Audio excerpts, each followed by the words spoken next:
essa ideia da sexualidade, ela é extremamente importante, a gente precisa tirar o tabu disso, a gente precisa falar disso de uma forma espiritual, de uma forma elevada, de uma forma consciente. E quando eu digo consciente, eu não quero que você pense que a espiritualidade condena sexo e uma coisa é antagônica à outra. Não. Hoje você vai aprender que elas são uníssonas, que uma fortalece a outra se bem efetuada. Nós vamos falar aqui sobre chaves alquímicas, sobre Kundalini, nós vamos falar sobre, enfim, quebrar vários tabus também que existe dentro do meio espiritualista, né, sobre o sexo.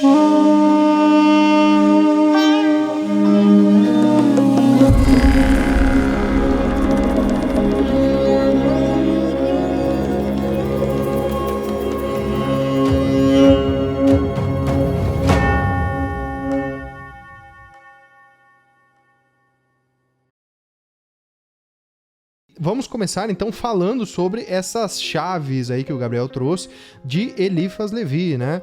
Que é essa ideia, se eu não me engano, é o arcano 15, né? Que ele fala no capítulo 15 do Dogma e no capítulo 15 do Ritual, que pra quem não sabe, Dogma e Ritual da Automagia, na verdade são os arcanos do tarô divididos em duas obras, uma é mais teórica, uma é mais prática, e ele vai trazer essa ideia do arcano 15, que é o quê? O diabo, né? Então o arcano do diabo, ele vai representar esta ideia da sexualidade, vamos dizer assim, como um provocador. Então o diabo, nesse arcano, ele não é o mal na sua essência, ele é o provocador da humanidade. Ele é aquele que cutuca com a vara pra gente se mexer, vamos dizer assim, né? Então é algo que nos mostra uma face humana do desejo. E o desejo, a provocação, né, do impulso, da libido em si, ela é muito forte, é inerente à própria humanidade. Então, o que seria, em termos cabalísticos, o impulso gerador, seria a própria ideia de Netzach, que se a gente olhar na árvore da vida, nós vamos ter Netzach aqui na live está espelhado aqui para vocês, mas em Netzach aqui, no pilar da direita, nós vamos ter o fundamento, a base, então, do nosso impulso, que é, tipo assim, olhei para uma pessoa bonita, tive desejo. Isso é o impulso Netzach. Agora, o que o arcano do diabo está nos convidando, o arcano do tarô, né, do diabo está nos convidando a fazer, é olhar para esse impulso de Netzach e domar ele com Hod. O que é Hod? Hod é você parar e pensar, é prudente eu me aproximar daquela pessoa, dar uma cantada lá na rua, no shopping, não sei aonde, lá pra pessoa que eu achei bonita, que eu tive um impulso sexual ali? Não, né, obviamente. Então, é você domar um pouco esse impulso, é você botar ele em rédeas mais curtas para que você saiba quando utilizar e quando não utilizar, principalmente, né? Então, existe esse pequeno mistério que está na base dos dois pilares aqui da árvore da vida e que já nos revela essa potência que é o domar da nossa serpente. A serpente seria justamente a nossa energia, que é representada dentro das tradições orientais como a Kundalini. Então a Kundalini, ela vai subir os 7 chakras aqui, tá bom? Eu tô com as imagens aqui porque são imagens que eu geralmente uso nas aulas, tá? Então eu vou abrindo aqui. Nós temos os 7 chakras, que são os 7 centros de poder, né? E a Kundalini estaria então enroscada no nosso Muladhara Chakra, que é a base, né? A base dos nossos 7 chakras, que aqui eu não vou ter com a imagenzinha da serpente, mas é justamente, como diz nas tradições védicas, uma serpente enroscada 3 vezes e meia. Por que 3 vezes e meia? Porque nós já passamos pela primeira consciência, o primeiro estágio de consciência, que é um estágio mineral. O segundo estágio de consciência é um estágio vegetal. O terceiro estágio de consciência é um estágio animal. E agora, na 3 voltas e meia, é porque nós estamos enroscando na 4ª volta, que é o estágio hominal, vamos dizer assim, né? Que é essa ideia de ser humano. Então agora o nosso trabalho é o quê? Dar essa volta para subir. E aí a gente sobe essa energia e consegue transmutar isso, né? E elevar justamente pelos nossos centros de poder até que a gente consiga sublimar essa essência. Agora, quando o Eliphas Levi nos traz a ideia de domar a serpente, ele não está dizendo para você ser casto. Ele não está dizendo para você não vou mais transar, não vou mais fazer nada, eu vou ser quase um anjo aqui na Terra, né? E eu vou tentar negar todos os meus desejos e impulsos, que isso tem consequências, né? O Diamond até pode falar disso depois, sobre as consequências de a gente reprimir essa força, né? Mas a ideia que o Eliphas Levi traz é o domar do dragão e não o matar do dragão.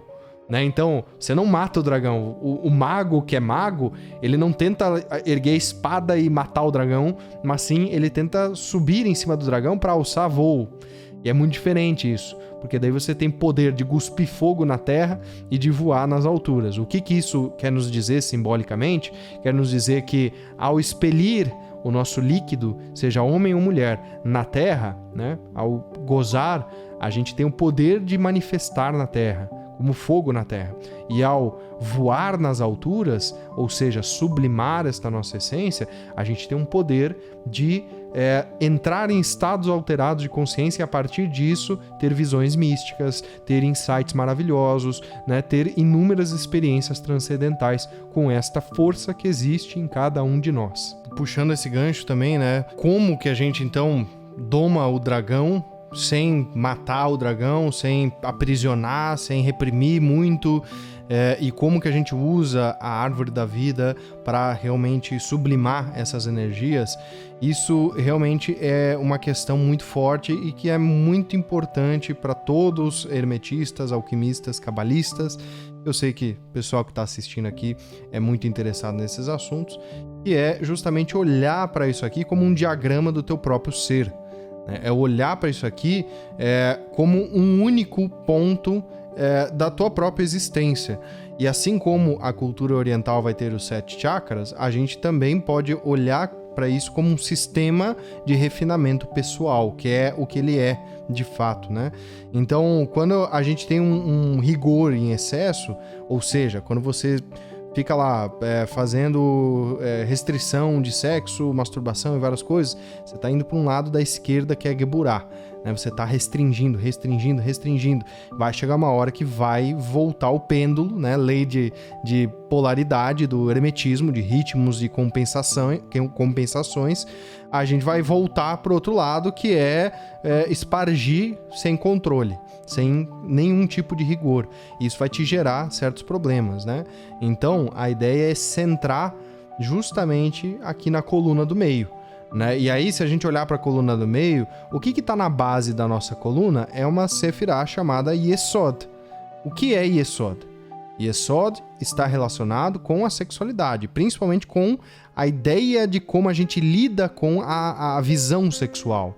Assim como o Geburah está relacionado com o coito em si, né? Com o ato, como é que você fode, no caso. Mas Yesod está relacionado com como você tem essa ideia lunar, né? Da paixão, do romantismo, a ideia da trova sexual, a ideia de você ter atração também por outras pessoas, como são as formas. Então aqui existe aquilo que dentro da psicologia a gente conhece como personas, por exemplo. E as personas são como a gente se mostra para o mundo e como também o mundo, né, se mostra para a gente e a gente reage dentro desse jogo, a gente vai criando certas camadas, certas máscaras, certas fases da nossa própria lua e muitas vezes a gente oprime a nossa essência. Então, é muito importante, hoje a gente está vivendo uma certa revolução na questão de liberdade, de expressão e até de sexualidade e tudo mais. Não é algo que eu sei muito, mas eu sei que a gente está vivendo isso e que é um ato muito importante e ao mesmo tempo que às vezes parece demais hoje em dia, eu vejo que é um pêndulo também.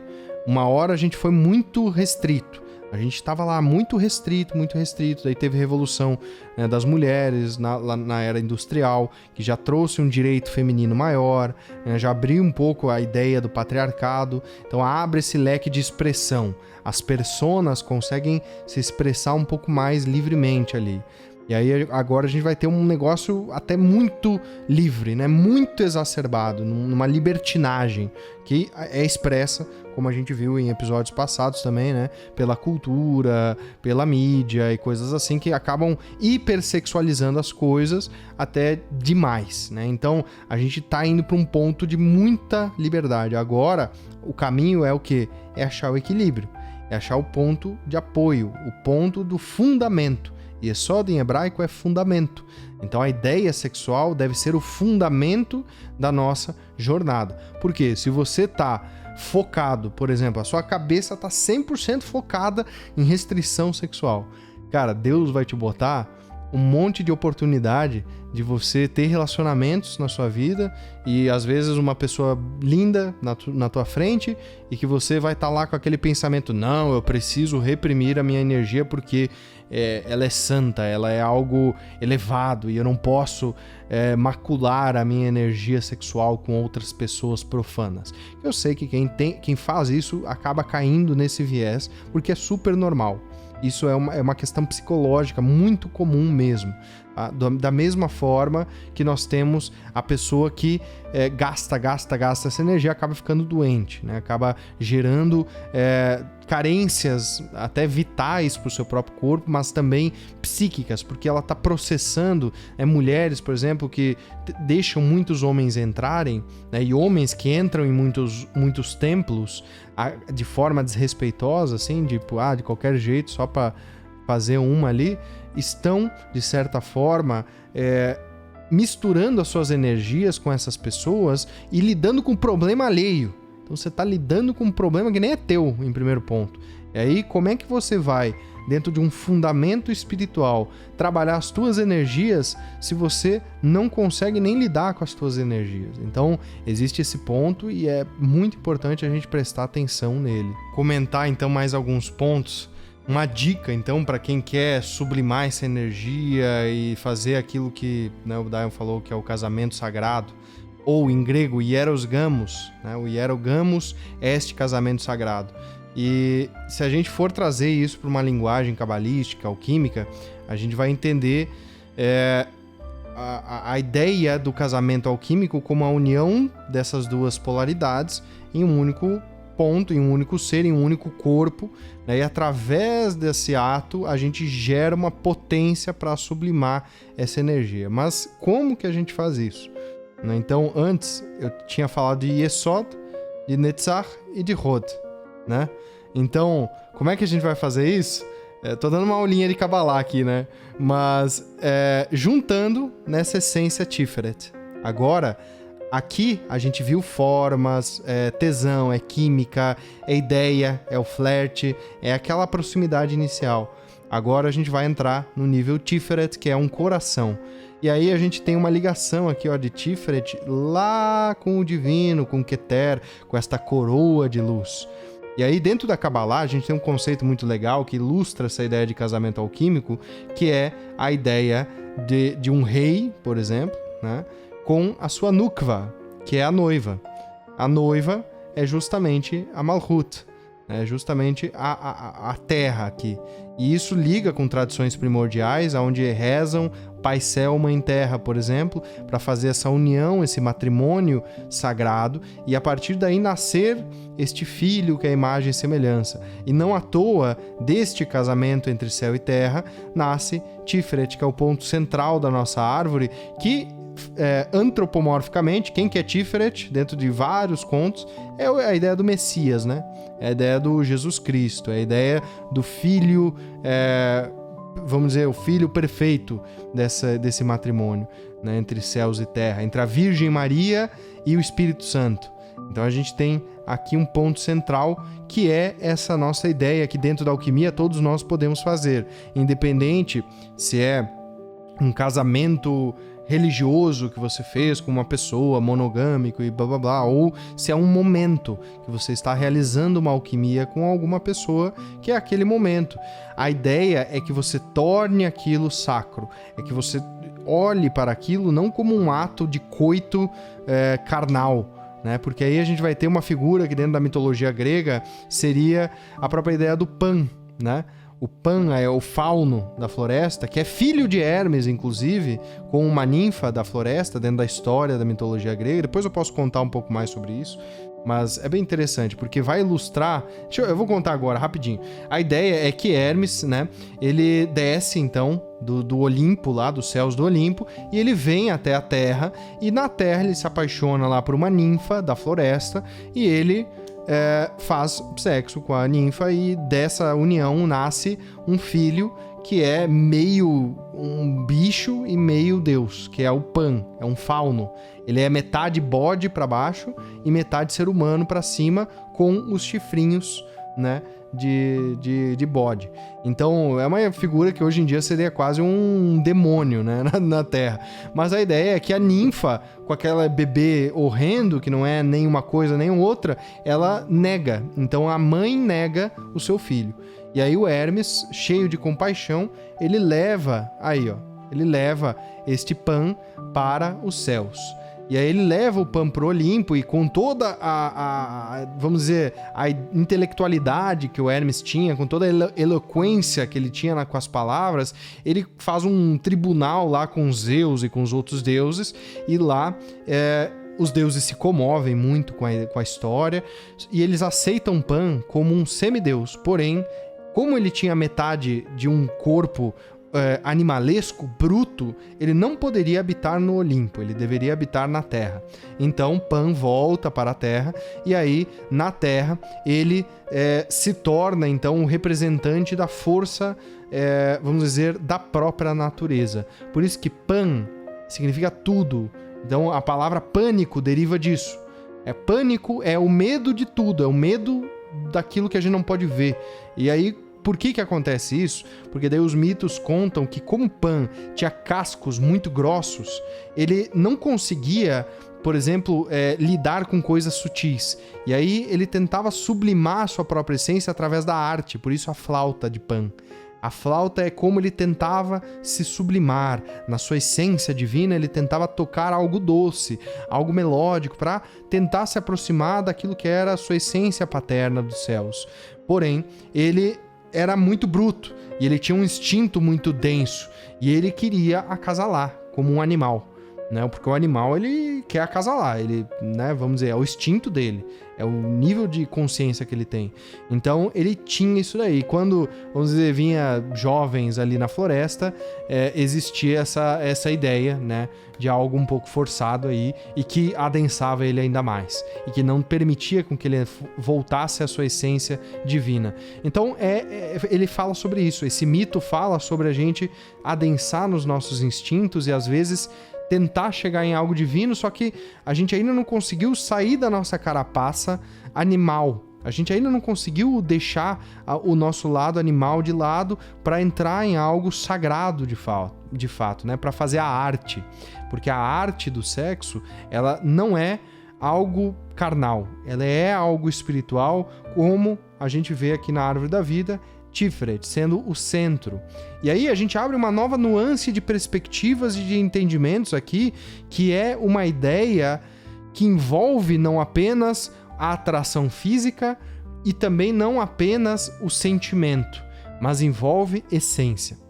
Envolve você ter a correlação essencial com aquela pessoa que você está se relacionando, energética, num seu nível mais profundo, em um nível de você olhar para os olhos da pessoa e não ver ali um rostinho bonito, mas sim ver a essência, né? Porque quando você consegue ver a essência daquela pessoa, aí sim você está tendo um ato sexual mais profundo.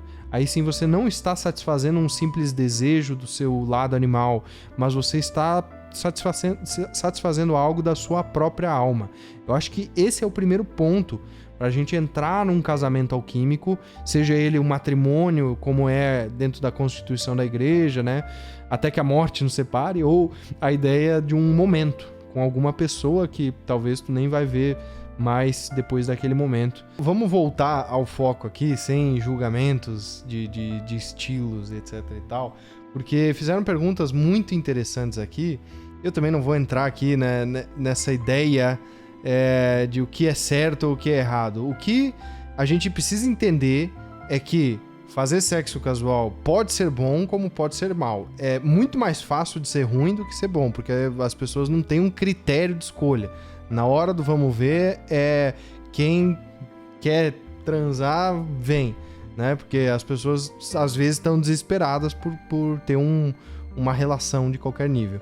Então, eu acho que essa ideia entra muito nessa questão que eu queria comentar aqui, que é como fazer isso sem ser vampirizado. Na Rema aqui estava falando sobre a ideia de como fazer o hieros gamos ou uma sublimação sexual sem a gente ser vampirizado. Então, para mim, a ideia ela começa com a gente entendendo a essência da pessoa. Conversa um pouco mais com a pessoa, entende os valores dela. Né? E em segundo ponto, é a gente entender que a gente não está se relacionando só na carne, né? Não é só a forma, não é só a penetração ali, ou enfim, o que for o ato sexual, né? Mas é algo a mais, é algo energético. Então, saiba com quem você está se relacionando em primeiro lugar, né? Para um sexo casual. Saiba qual é a intenção dessa pessoa. E quando eu digo intenção, não é tipo, será que essa pessoa quer casar comigo? Não precisa ser isso. Mas qual é a intenção? Será que é uma intenção positiva com você? Ou a pessoa tá ali realmente só pra, sabe, te usar mesmo, assim, de qualquer sentido? Porque isso acaba gerando um atrito energético. Às vezes você tá lá se abrindo pra pessoa pra ter o ato e a pessoa tá nem aí, entendeu? Não tá literalmente nem aí pra você. Então, cuidado com esse tipo de coisa. E também cuidado com as portas que você abre. Aqui, ó, falaram aqui na sequência também, sexo virtual vampiriza. E eu acho que aí a gente entra num ponto desse colapso entre o que é o real e o que é o virtual. A gente abre uma porta grande aí de pornografias e etc, etc. Porque, na verdade, sempre que a gente está espargindo uma energia na Terra, nós estamos gerando servos astrais. E aí, você está gerando um servo positivo ou negativo? Você está, às vezes, se masturbando, fazendo um sexo virtual e através daquilo gerando uma imagem negativa ou um vampiro energético que é auto-engendrado por você, né? Você mesmo gerou aquele vampiro energético e aquilo lá tá alimentando cada vez mais esse teu desejo de consumir um nível pornográfico e um vício de dopamina que é muito fácil hoje em dia, né? Uma dopamina muito rápida, muito fácil, que a gente tem um prazer imediato sem esforço nenhum e aquilo gera um distúrbio até social, porque às vezes um jovem que tá lá preso num nível desses, né, de masturbação e pornografia, ele não vai ter força ou coragem de falar com uma mulher ao vivo ou com um homem ao vivo, né? Então a gente vai ter esses distúrbios que acabam sendo gerados através desse vampirismo que é energético, mas é psíquico também. É algo que eu vejo que vem crescendo ao longo dos tempos. Na nossa Kundalini, porra, entendeu? Eu quero puxar o gancho aqui porque tem, vamos dizer, formas alquímicas de a gente sair desse estado de vampirismo energético, né? Eu também acredito que essa ideia de que o maior vampiro energético, na verdade, somos nós mesmos, né? Muitas vezes a gente que dá o poder, a gente que dá a abertura, e a gente tem que pensar assim, existe um estado de frequência, certo? Quando esse estado de frequência, quando você está num estado de frequência baixo, significa que você vai dar abertura para outras frequências do mesmo estado chegar em você. Então, quando você se sente obsediado, quando você se sente vampirizado e tudo mais por pessoas ou entidades, significa que você se colocou, você está inconscientemente naquele estado de frequência que permite isso. Então, qual que é o primeiro ponto? É elevar a tua própria frequência. Você pode fazer isso com práticas de respirações, com práticas de Dhyana Bandha, por exemplo. Você pode fazer asanas, você pode fazer mantralizações de nomes divinos, né? Os nomes hebraicos da Kabbalah ajudam a gente a dar uma elevada nesse nível de vibração, para que a gente possa também olhar para essa realidade sem as influências também externas que estão às vezes ali bagunçando as nossas ideias, né? Então eu vejo que existe esse ponto, existem ferramentas espirituais, a Kabbalah, a alquimia, o hermetismo, a yoga e outros veículos vão nos ajudar a sair desse estado. E também existem hábitos, né, minha gente? Existem hábitos, coisas simples, tipo assim, você tá viciado em alguma coisa do tipo masturbação, pornografia, ou sexo vulgar, ou sexo com, sei lá, falaram aqui mendigo e coisas assim, pô, falaram aqui nos comentários, saiam desse padrão, né, do sexo com o bandido lá que tá só te usando, enfim, sai desse padrão, para com esse hábito, sabe, pega e dá um tempo nisso e se força a não cair mais nisso, né, usa um pouquinho da tua geburá, usa um pouquinho da tua disciplina aqui da mão esquerda, né, a mão de ferro, pra conseguir sair desse ponto. Então, a gente precisa ter uma autorresponsabilidade nesse momento. E aí, quando a gente sai disso, a gente também não pode cair em algo que eu quero falar aqui, ó, que a Manuela falou aqui. Aqui, ó. E sobre a questão de derramar o vaso de Hermes, que seria o orgasmo, né, a ejaculação em si, conforme a doutrina de Samael Weor, poderia comentar? Ela comentou aqui, já li que você pode até adquirir karma de outra pessoa pela troca energética profunda. Então, sobre esses dois pontos, primeiro, sobre essa ideia do orgasmo, né? Tem muitas vertentes que vão dizer que não pode ter o orgasmo, não pode. Né, como se fosse o tantra branco, né? Você pode fazer o ato, na verdade você não pode nem fazer o ato, mas tem vertentes que vão dizer que você pode fazer o ato, mas você não pode ter o pico do orgasmo, né? Ter a ejaculação, enfim, todo aquele momento do prazer absoluto, porque isso vai diminuir a tua energia. Então, tem movimentos que vão falar isso, mas eu discordo, tá bom? Eu discordo. Eu não sou dessa ideia de que a gente não pode chegar no ponto, porque aí entra numa ideia muito... como é que a gente estava falando antes? Muito dogmática, muito absolutista, aquela ideia muito marcial, no sentido de que não pode, é um dogma, se você fizer, você vai estar se condenando, vai estar perdendo o seu líquido sagrado. Não adianta, se você não fizer isso por muito tempo, biologicamente seu corpo vai dar um jeito de fazer, seja com um sonho, uma poluição noturna para os homens, ou um sonho erótico para as mulheres, e aí a igreja vai falar o quê? Ou as religiões vão falar o quê? Isso aí é obsessor, você está sendo obsediado. Então, cuidado com esse tipo de crença, porque isso, de certa forma, consiste em um dogma instaurado. Então, é possível ter orgasmo seco, que eu vi que comentaram aqui, também é possível. É possível você ter controle sobre a ideia dos líquidos do seu corpo, mas ter o orgasmo em si. Tá? É possível fazer isso. Só que exige treino, exige muita determinação, muita vontade, e ao mesmo tempo, a gente entende que até, assim, ó, vamos falar um pouquinho de biologia, gente. Vamos falar um pouquinho de biologia, assim. Pro homem, tá? É o que eu sei, assim, falar, né? O lado do homem. Se o homem fica evitando qualquer tipo de relação sexual e tal, o próprio pênis do homem, ele começa a criar um colágeno e aí começa a ter disfunção erétil, tá?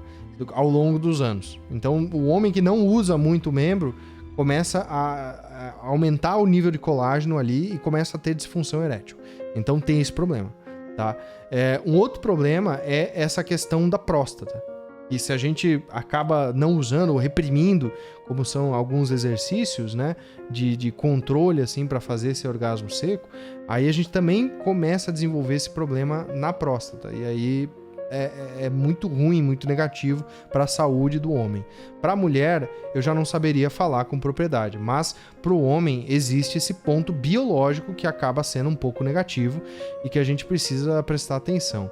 E aí, a Manuela tinha falado também sobre a ideia de adquirir o karma da outra pessoa. Eu vejo que assim, adquirir o karma talvez seja meio forte, mas você começa a viver alguns processos da pessoa sim. Isso é inegável que acontece e, bom, enfim, várias tradições falam sobre isso. Tem uma certa opinião sobre esse lado que a gente tá falando aqui, né, enfim, desvirtudes sexuais, ou às vezes auto-julgamentos, ou às vezes o uso de pornografia e masturbação e tudo mais. E a gente está focando, de certa forma, num aspecto meio negativo, mas eu acho que existe o lado positivo, né?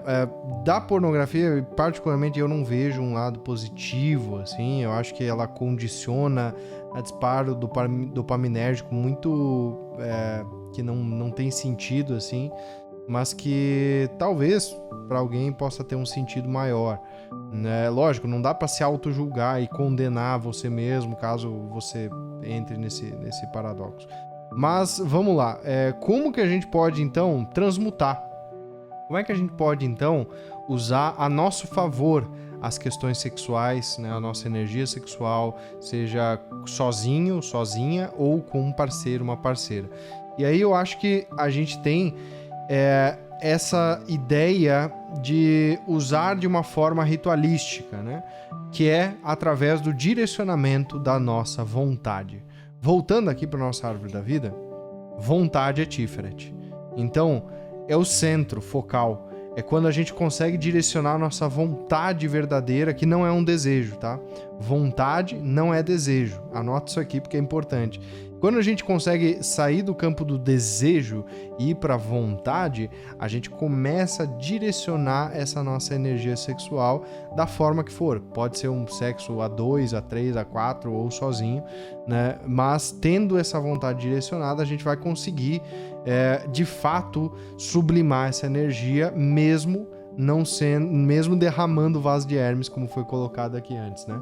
Sobre essa ideia do vaso de Hermes e tudo mais, isso me lembrou no quarto diálogo do Corpus Hermético, no quarto livro do Corpus Hermético, fala sobre o batismo no vaso da sabedoria, né? Que é justamente esse auto-batismo hermético. Então, o que a gente entende disso dentro de uma visão de Kundalini, dentro de uma visão energética, dentro de uma visão cabalística também, é que a energia sexual ela existe por si. E a gente precisa entender que é como se Hermes ele é o que está servindo os deuses nesse jantar. Né? Nessa santa ceia, Hermes é o que está servindo. E ele vai lá e te dá um vaso com vinho, né? E aí você tem uma opção, que é você não tomar o vinho, não tome do vinho desse vaso para não se embriagar, e a outra opção é virar o vinho e tomar tudo desenfreadamente e se embriagar. E aí a gente entra numa ideia filosófica muito importante para a iniciação hermética, que é a ideia de você tem a escolha.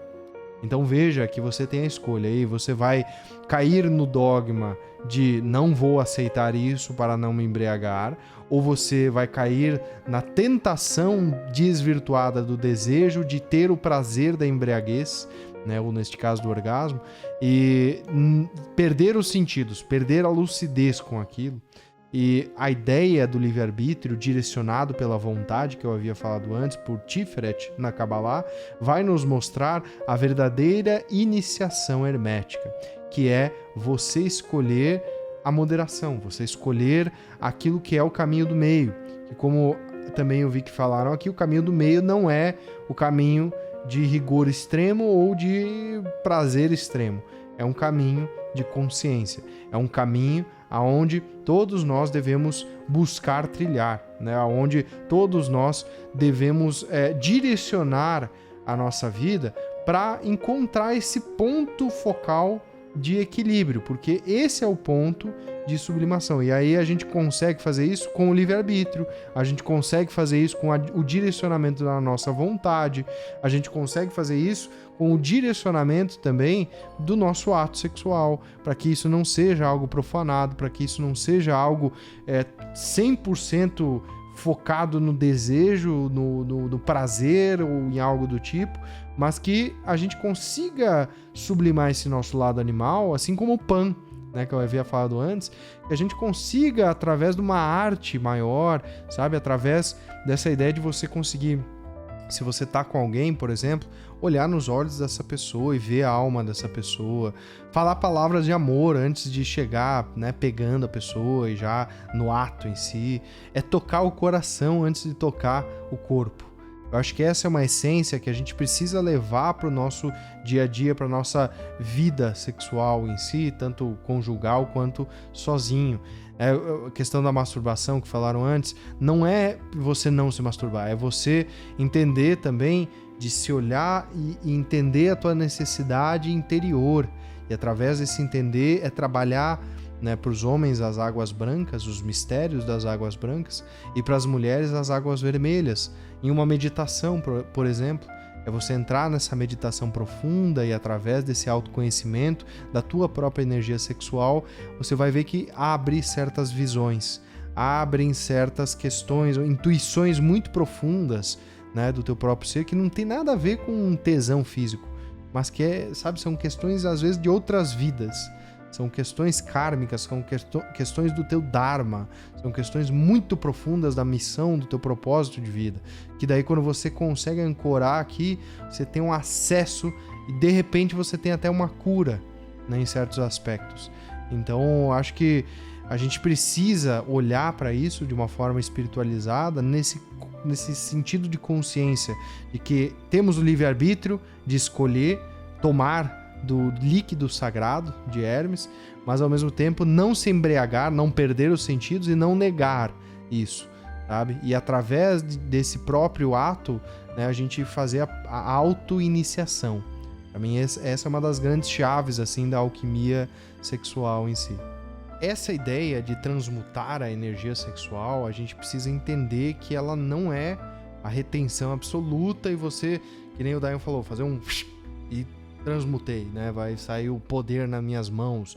Ou você vai acordar um dia e vai estar magicamente muito superior em consciência, em clareza mental e tudo mais.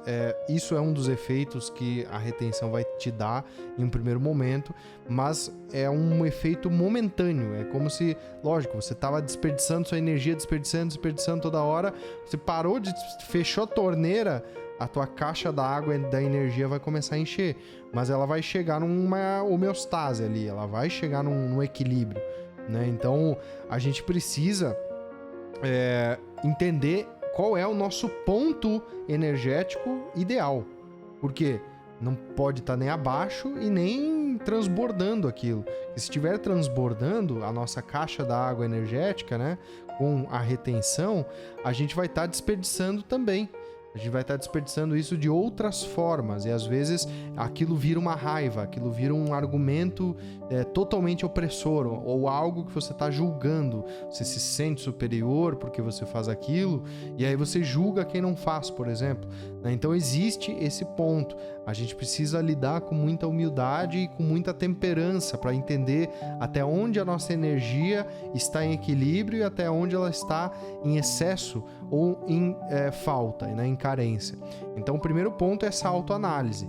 Você precisa se autoanalisar, você precisa olhar para si mesmo e através desse olhar, né, de uma forma de autocrítica e não de crítica alheia, entender qual é o teu ponto de equilíbrio e como você vai fazer essa transmutação. Você precisa entender que a transmutação acontece pela arte, acontece pela expressão, acontece por você escrever, botar sua energia em algum lugar, fazer um poema, uma música, fazer música em si, dançar, pintar, né? Toda a expressão artística de produzir algo em si num nível artístico e não num nível de querer ser hiperprodutivo, porque daí você vira meio workaholic também, né? Você fica trabalhando em excesso, porque daí é uma carência num lugar e um excesso na outra para compensar aquela carência. Então existe também esse ponto, que às vezes acontece nas pessoas. A gente precisa direcionar a nossa energia de uma forma consciente, de uma forma que ela não, exploda, que ela não vire aquela bomba que o Dayan também estava falando, mas que a gente consiga pegar essa energia atômica que está aqui e direcionar, canalizar ela para algum lugar. E você não vai fazer isso só fazendo respiração e mantras e tal. Você precisa atuar, porque a energia sexual ela é uma energia de manifestação, ela é uma energia ativa, que você precisa fazer algo com aquilo. Não é só mentalizar, não é só sublimar no mental, é sublimar na matéria, é realmente fazer algo aqui. Sabe? Então eu vejo que existe esse ponto. é isso que vai te manter firme, é isso que vai te dar o firmamento para sustentar a tua vida, senão você vai cair nessas armadilhas, nas manipulações, nas falácias, nesses gurus espirituais de que, não, Javé tá contra você e contra o mundo, isso aqui é tudo uma ilusão da Matrix, e nada disso tá certo, tem que sair da Matrix, e tem que fazer isso, e tem que fazer aquilo, e agora todo mundo vai ter que fazer tal coisa. Cuidado, isso aí a gente já falou em outros episódios, né? Tem que tomar cuidado com esse tipo de coisa. Enfim, minha opinião. Muito bem colocado. Eu acho que, bom, para finalizar minha fala, eu diria exatamente essa é o suprassumo, né? É focar no interno para que a gente consiga mudar o externo e entender através dessa autoanálise, entender diariamente através dos impulsos, das tristezas, alegrias, dos sentimentos, dos pensamentos, de todas essas conexões, os insights, né? Às vezes aquele pequeno movimento que você fez no dia e te ligou com uma certa energia espiritual específica. Entender isso aí, sabe? Entender o que aquilo está querendo te ensinar, para que de dentro para fora a gente consiga realmente mudar a nossa realidade e, afinal de contas, viver a nossa vida numa maior plenitude em todas as áreas, né? Não apenas sexualmente, que é uma das áreas importantes que regem aí toda uma dinâmica, como a gente viu aqui, mas em todas as áreas da nossa vida mesmo, para manifestar esse poder aqui na Terra. Para dar uma conclusão, então, nesse nosso assunto, né? Eu diria que assim, a grande chave, como o Gabriel falou, é a gente seguir um caminho do meio, é a gente integrar os opostos, é a gente pegar esses dois lados e unir em um ponto único. E é justamente buscando transmitir isso, né, que eu venho elaborando os nossos estudos, principalmente com a Kabbalah. E muito em breve, no dia 9, 10 e 11 de outubro, eu vou estar fazendo o nosso movimento aqui, tradicional do canal, que é o Caminho do Meio. É um movimento onde nós falamos sobre Kabbalah, Árvore da Vida, onde nós trazemos à tona todas essas ideias e de uma forma bem prática, bem funcional, bem efetiva também na sua vida, você vai aprender a utilizar a Árvore da Vida, usar a estrutura, né, que é essa daqui, da Árvore da Vida, Etz Chaim da Kabbalah, na sua jornada em rumo à ascensão. Então, dia 9, 10 e 11 de outubro, não perca. Para quem está vendo isso aqui depois, o link está na descrição ou aqui em cima, tá bom?